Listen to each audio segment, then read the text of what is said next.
안녕하세요. 선대인경제연구소 선대인 소장입니다. 이정훈 센터장님 모시고 진행하는 경제 이슈 브리핑 3부인데요. 3부에서는 부동산 시장 전망, 하반기 부동산 시장 전망 한번 해보도록 하겠습니다.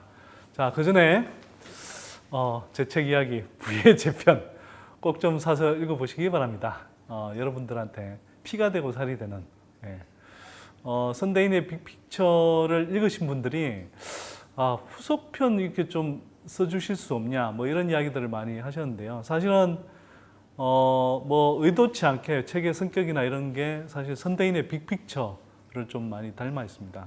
경제와 산업의 큰 흐름을 또 개인의 어떤 인식, 라이프스타일, 투자, 재무관리와 어떻게 연결하는지를 보여드리는 책 부의 재편, 세계의 명저가 될지도 모르는 책. 스테디셀러. 베스트셀러이자 스테디셀러가 되면 더 좋겠네요. 자, 뭐 제 책 이야기는 좀 그만하도록 하고요. 센터장님, 자 이제 세 번째로 우리 부동산 시장 한번 짚어볼 텐데요. 부동산 시장은 사실 뭐 어찌 보면 제 주전공이기도 한데 뭐 제가 이야기하는 것보다는 센터장님 의견을 한번 좀 들어보고 싶습니다. 자, 지금 뭐 주식시장도 마찬가지지만 부동산 시장도 난리죠. 그러니까요. 코로나 충격이 오면서 부동산 시장도 거래가 많이 끊기고 그러면서 좀 뭐 약세를 보이는 느낌을 보이다가 또 끝나간다고 하니까 금방 급반등을 또 해버렸습니다. 그래서 뭐 정부가 부랴부랴 대책도 논다고 하는데 그럼에도 불구하고 지금 뭐 비웃는 듯한 분위기 여전히 있는 것 같고요. 글쎄 뭐 저는 6월달 정도서부터 상승을 할 거라고 생각을 했었습니다. 그리고 상승을 하기 때문에 뭐 제 생각으로는 예상하는 대로 가는구나 이런 이제 생각이 들었었는데 그 6월달에 상승한 것의 가장 큰 원인이 뭘까라고 따져보면요, 우리가 미국 부동산을 한번 볼 필요가 있습니다. 미국의 부동산이 3월, 4월달에 두 달 동안 2.1% 정도 상승을 했습니다. 그러니까 3, 4월, 그렇죠. 3, 4월이면 모든 경제 지표가 난리가 날 때였잖아요. 그 다음에 또 그 주식 시장 같은 경우가 막 거의 한 3, 40%씩 떨어지고 할 때잖아요.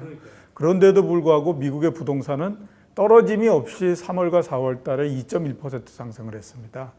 두 달 동안에 2.1% 상승하게 되면요, 연율로 따지면 12.6%인 겁니다. 작년도에 미국이 1년 내내 부동산 그 집값 오른 게 3.9%거든요. 그러니까 엄청나게 많이 올라갔다라고 봐야 되죠. 그러면 이게 왜 이렇게 올라갔을까라고 따져보면요, 이유는 딱 하나입니다. 저금리. 이 부분들이 굉장히 크게 역할을 한 거고, 우리나라 같은 경우에도 보면 똑같은 요인인데 이게 못 올라갈 리가 없다라는 생각이 들었고, 그게 이제 지금 작동을 하고 있는 거다, 이렇게 이제 봐야 되는 거죠. 그래서 최근에 이렇게 나타나고 있는 현상이다라고 봐야 되고요. 자, 우리가 이제 부동산을 한번 따져보기 위해서 지금 가격이 굉장히 많이 올라가고 있는데 왜 올라가고 있는지들을 한번 얘기하는 걸 한번 따져볼 필요가 있죠. 두 가지 많이 얘기합니다. 하나는 공급이 부족하다, 그죠? 또 하나는 이제 저금리다, 이런 얘기를 합니다. 제가 생각했을 때 공급이 부족하다라고 하는 얘기는 이건 좀 맞지 않는 얘기다라는 생각이 사실은.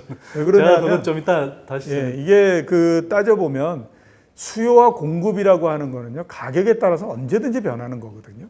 그냥 우리 예를 들어서 보면 2010년도서부터 2012년도 말 13년도 초까지 3년 동안 우리나라의 서울지를 비롯한 수도권의 부동산이 굉장히 안 좋았지 않습니까? 그 당시에 강남 지역에, 그러니까 강남 3구에 아파트 가격이 KB에서 내는 거 기준으로 해서 9.3% 하락을 했거든요. 근데 그게 평균적인 지수가 9.3% 하락하게 되면요, 호가 대 호가 이런 걸로 따져보게 되면 30% 넘게 하락을 한 겁니다. 그때 어떤 일이 발생했는가 우리가 한번 따져보면요, 강남 지역에 있는 아파트 단지 재건축을 하고 할 때 재건축하는 아파트 단지들이 굉장히 힘들었어요.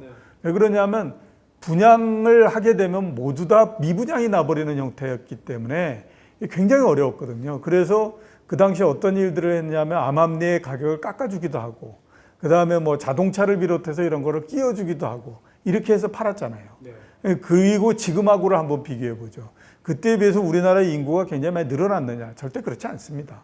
그 다음에 소득이 정말 엄청나게 늘어나서 굉장히 높은 가격을 모두 다 견딜 수 있을 정도로 늘어났느냐? 그것도 아니거든요. 결국 그러면 뭐냐? 가격이 올라가기 때문에 그 가격의 상승이라고 하는 것이 수요를 불러일으키는 형태가 돼버려 가지고 공급과 수요 사이에 불균형이 이루어진 것처럼 보일 뿐인 거지, 실질적으로 공급이 굉장히 뭐 부족해서 이런 것들은 언제든지 변할 수 있다라고 하는 겁니다. 그렇기 때문에 제가 생각할 때는 뭐 공급이 부족해서 이런 것들은 좀 말이 안 된다라는 생각이 들고요. 예, 제가 부연 설명을 조금 드릴 텐데요. 그러니까 이게 지금 공급 부족론 이야기는 사실 좀 잘못된 이야기인 게요. 우리가 이제 그냥 딱 아주 쉽게 볼 수 있는 게 2009년 10월을 기점으로 해서 2013년 상반기까지 서울 주택 시장은 계속 가라앉았고, 그 다음에 2013년 하반기부터 특히 이제 최경환 전 부총리가 빈대서 집 사라 정책을 이제 내놓으면서부터 본격적으로 올랐는데, 그때 주택 공급이 어떻게 되냐면 2013년 상반기까지 집값이 떨어질 때는 공급이 오히려 줄었어요. 그러면 공급 부족 때문이라면 사실 그때 오히려 공급이 늘어나서 집값이 떨어져야 되는 건데 공급이 오히려 줄었다니까요. 거꾸로 2013년 하반기 이후, 특히 2014년 빈대서 집 사라 정책 이후로는 공급이 예전보다 분양이라든지 착공이라든지 완공 기점, 또 향후에 공급될 물량 등등까지 다 포함해서 수도권의 경우에 20%, 30% 이상 계속 늘었습니다. 그러니까 이게 도대체 기본적인 팩트로 공급 부족론 자체가 설명이 안 되는 거죠.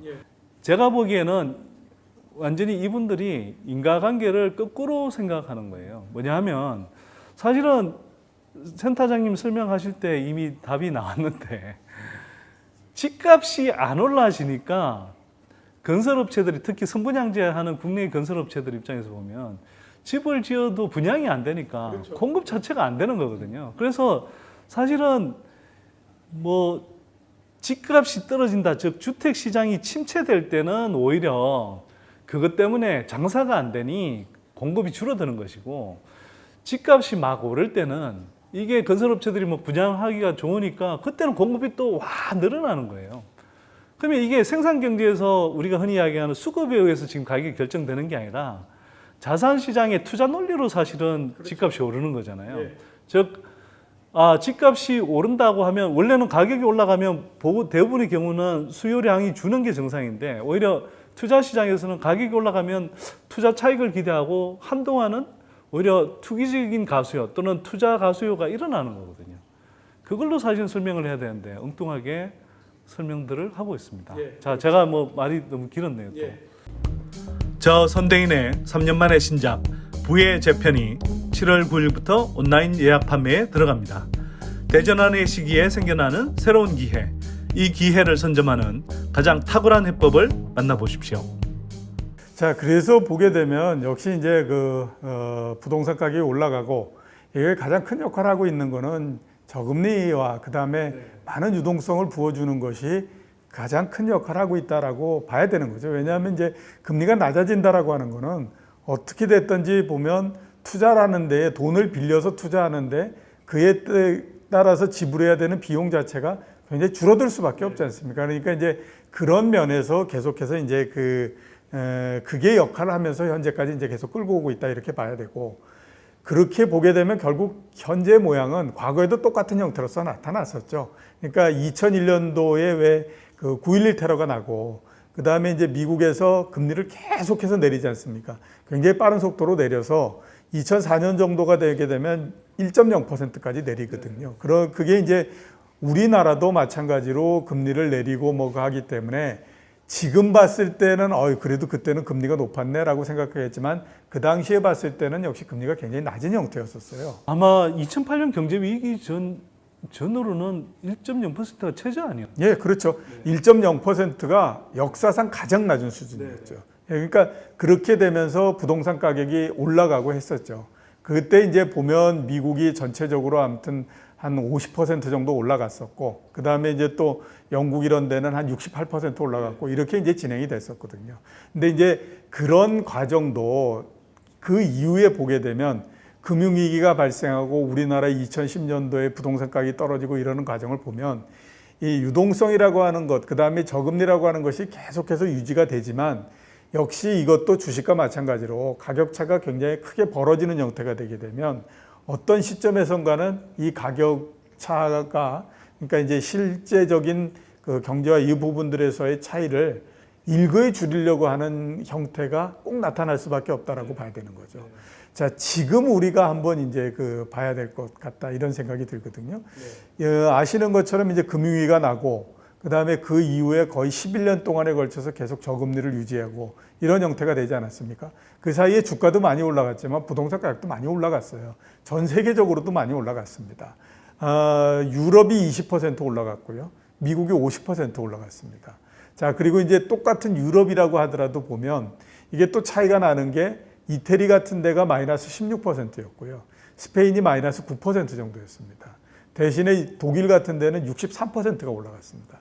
그러니까 한번 따져보면 똑같은 저금리를 한다고 하더라도 미국이 유럽보다도 많이 올라갔고 유럽 내에서 독일이 굉장히 많이 올라갔고 이태리나 스페인 이런 데는 굉장히 아예 떨어져 버렸고 이런 형태가 되잖아요. 그러니까 이게 왜 왔느냐 하는 걸 한번 봐야 될 필요가 있죠.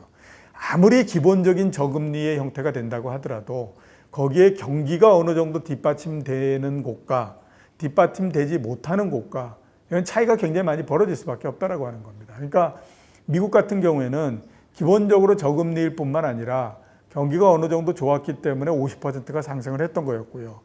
저금리라고 하는 측면에서는 보면 유럽이 미국보다도 훨씬 더 저금리였죠.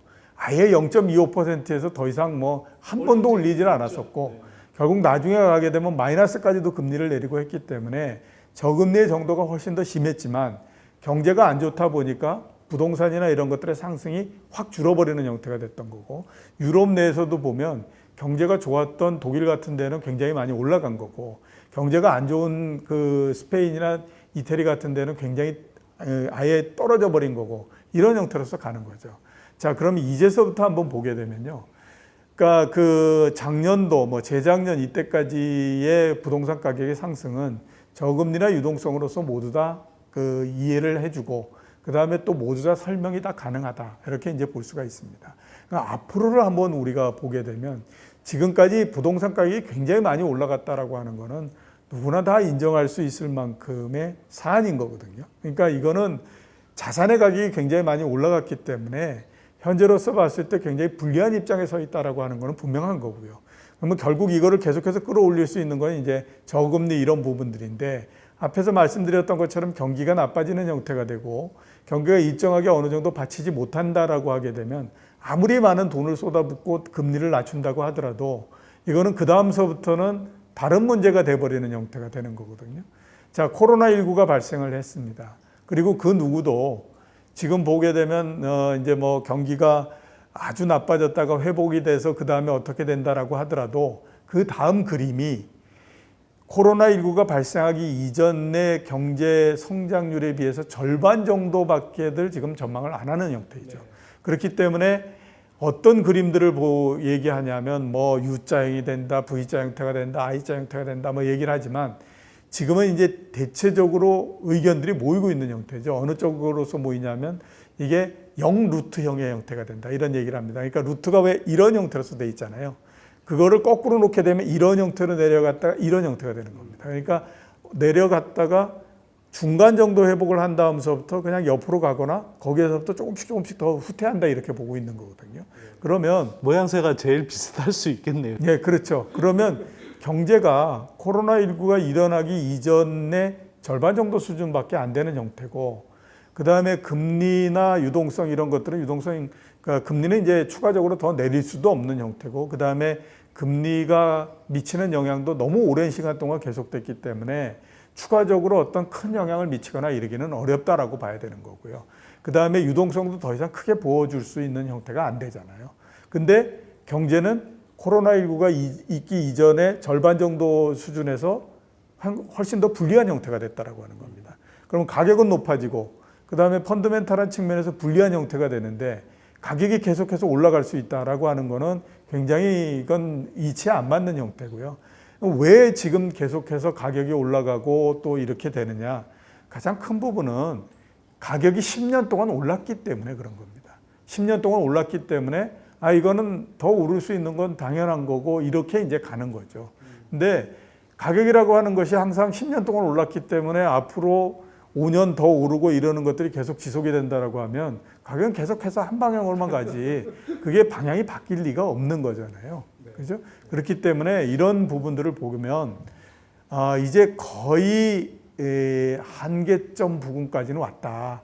이렇게 이제 보고 접근하시는 것이 맞죠.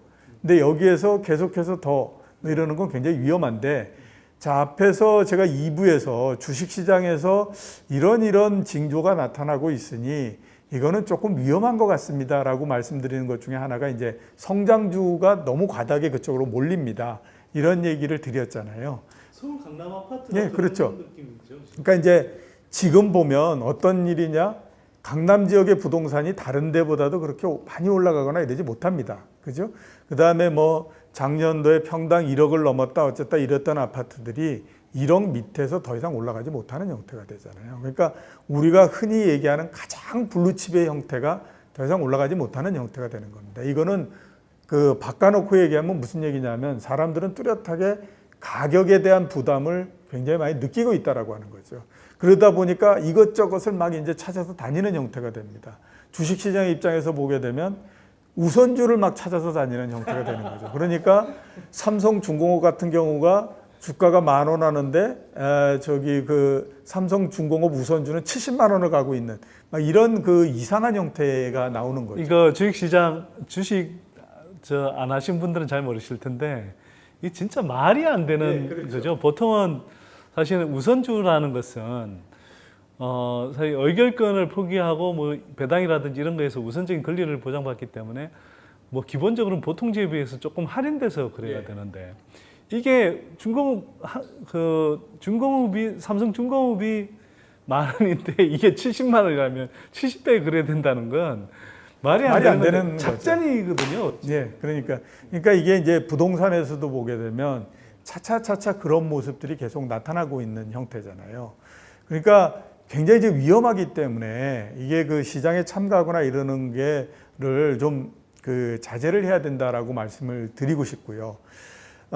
작년도서부터 가격이 왜 이렇게 올라가냐 이렇게 물어보면 부동산 하는 사람들이 그런 얘기들을 굉장히 많이 합니다. 30대가 이제 가격이 계속해서 올라가기 때문에 집을 못 살 가능성이 있어서 영혼까지 탈탈 다 털어가지고 돈을 빌려서 투자를 한다 이런 얘기들을 많이 합니다. 이건 진짜로 위험한 거거든요. 왜 위험하냐?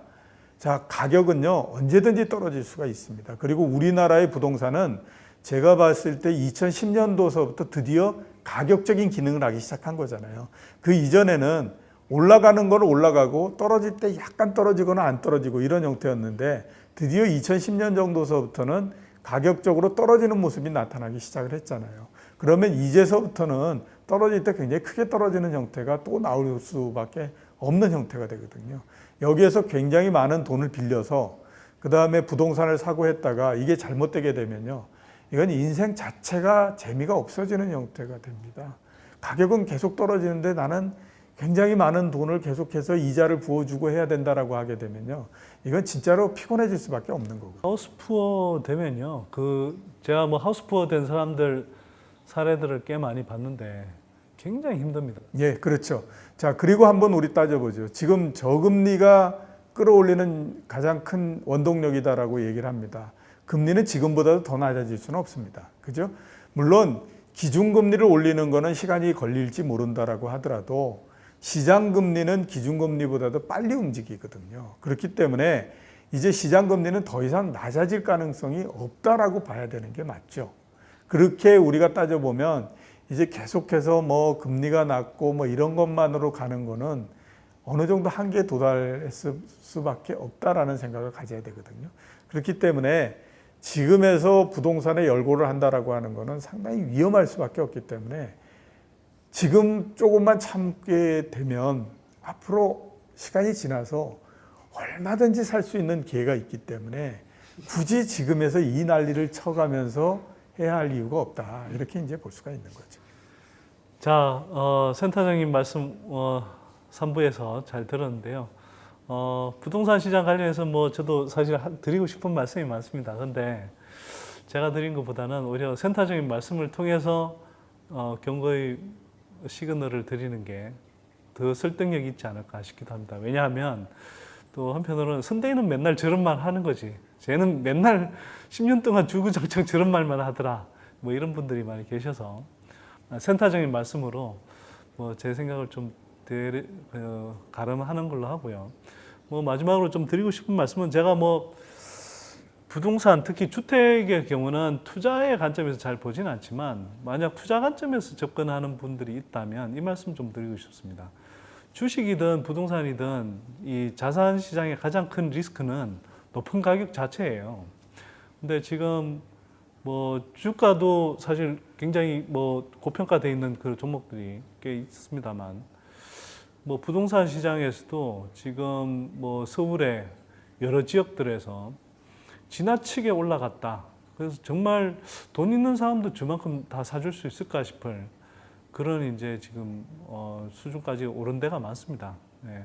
이런 거 좀 경계의 신호로 좀 삼을 필요가 있고요.